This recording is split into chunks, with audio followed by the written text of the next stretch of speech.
Voltamos, companheiros, para dar continuidade aqui,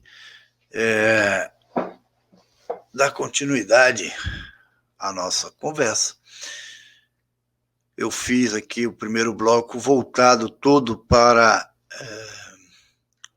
convocar os servidores públicos, né? Fiz o primeiro bloco mais voltado para os servidores públicos, na intenção de que, ainda que à distância, né? Ainda que de forma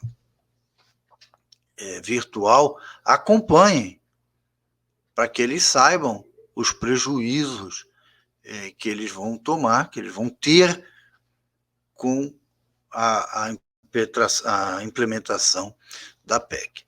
Mas esse prejuízo não é só dos servidores públicos. O ataque não é feito ao servidor. O ataque está sendo feito ao serviço público. É no capítulo, não é capítulo do servidor. A parte da Constituição que é atacada agora, e já foi atacada antes, em 95, 94, com a promulgação da reforma administrativa constitucional, lá atrás, em 98, ela já foi atacada antes, quer dizer, as forças neoliberais do Brasil, naquela época comandado pelo Fernando Henrique Cardoso, já tentaram deformar o serviço público. O serviço público não é o servidor público, é o serviço público. Acontece que agora esse é mais radical ainda. Nós conseguimos barrar em muita coisa a reforma de 98, nós fizemos diversas caravanas para Brasília, saindo daqui ou saindo do estado de São Paulo, mas com o pessoal aqui de Santos. Teve uma que nós transportamos o pessoal de Peru até o interior do estado para pegar o ônibus lá e sair de lá do interior com o pessoal do interior e o pessoal do litoral para fazer a luta naquela época, e é o que se apresenta agora, provavelmente é o que vai ter que ser feito agora, mas isso a gente vai no próximo bloco.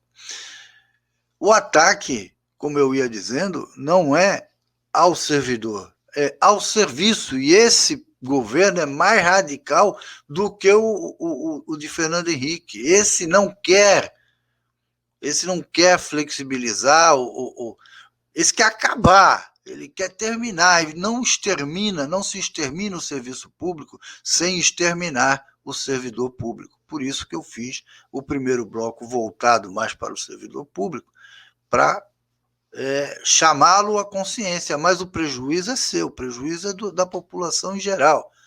O que esse cidadão quer é deixar de prestar o serviço de cunho social. Por isso ele tentou instituir o princípio positivamente. O que quer dizer isso, positivamente?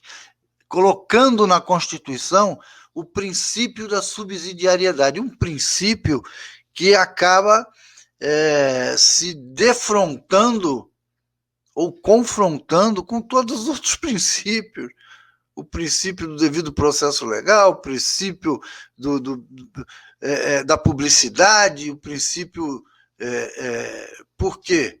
Por que a gente está dizendo? Se você institui o princípio da subsidiariedade, você não pode exigir que a economia privada torne público todos os seus meandros. Aquilo que é obrigado por poder público, o poder público é obrigado a cada passinho que dá a publicar lá e falar: olha, eu estou gastando tanto, olha, estou ganhando tanto. A economia privada não é obrigada a fazer isso e não será.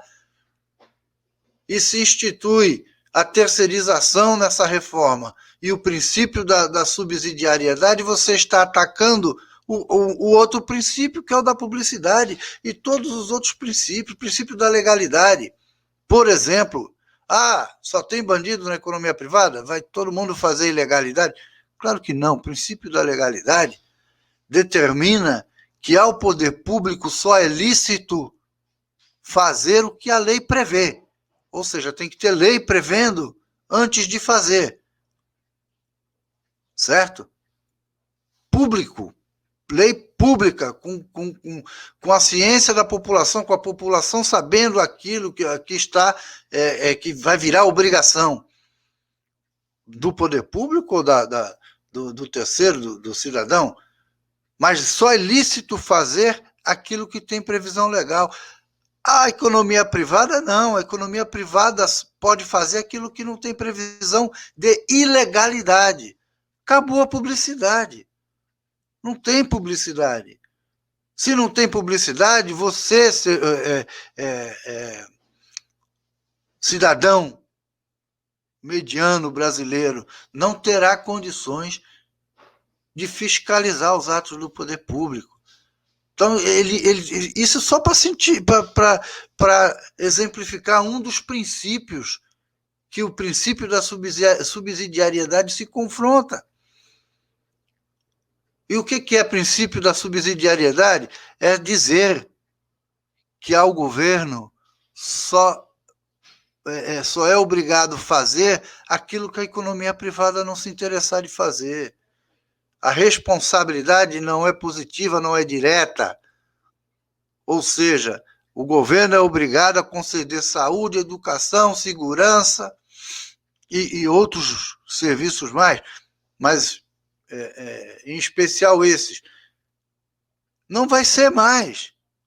Não vai ser mais. Impondo a terceirização, coloca lá o cara para fazer e acabou. Aquele cara não é obrigado a ter publicidade, não é obrigado, ele contrata quem ele quer, não faz concurso público. O prejuízo é de quem? No final das contas, o que vai acontecer é que nós vamos pagar, ou melhor, aqueles que podem já pagam, mas aqueles que não podem, o hipossuficiente, que depende, por exemplo, do SUS, vai ter que pagar o serviço. Se não tiver seguro médico, não vai ter, não vai ter tratamento. Se não tiver condições de pagar a educação, não vai ter escola. E é isso que esse governo prega. É isso que esse governo pretende com a deforma. Isso atinge você. Atinge qualquer cidadão do país que dependa dos serviços públicos. Pensa que é só serviço saúde, educação? Não, não é só isso. Quem é que cuida, por exemplo, do hipossuficiente morador de rua? Esse não é hipossuficiente, esse é jogado, quer dizer, ele não tem mesmo como. Não é que ele ganha pouco e não consegue pagar a educação, ele ganha pouco, se ele pagar a educação, ele não come. Não é isso, ele não come. Se o governo não der, ele não come. Quem vai cuidar disso? Quem vai cuidar disso? Quem é que vai promover, institucionalizar, ter órgãos que proteja o adolescente e o idoso? Que a Constituição determina isso. Determina que o governo cuide do idoso, do adolescente, da criança. Para isso nós temos o ECA e a lei que protege o idoso. Quem é que vai punir pelo cumprimento dessa lei? Se a gente não tem Estado, se o Estado não vai mais atuar, aí vão dizer, mas tirou, pô. Tirou, não está mais lá, o princípio da subsidiariedade não está mais lá positivamente. Já tem emenda querendo positivar. Primeiro. E segundo, não adianta tirar do escrito, tirar, não está mais aqui, acabou. E você mantém a reforma administrativa, a deforma administrativa, que seria um instrumento que iria materializar o princípio da subsidiariedade. Ora, você continua podendo,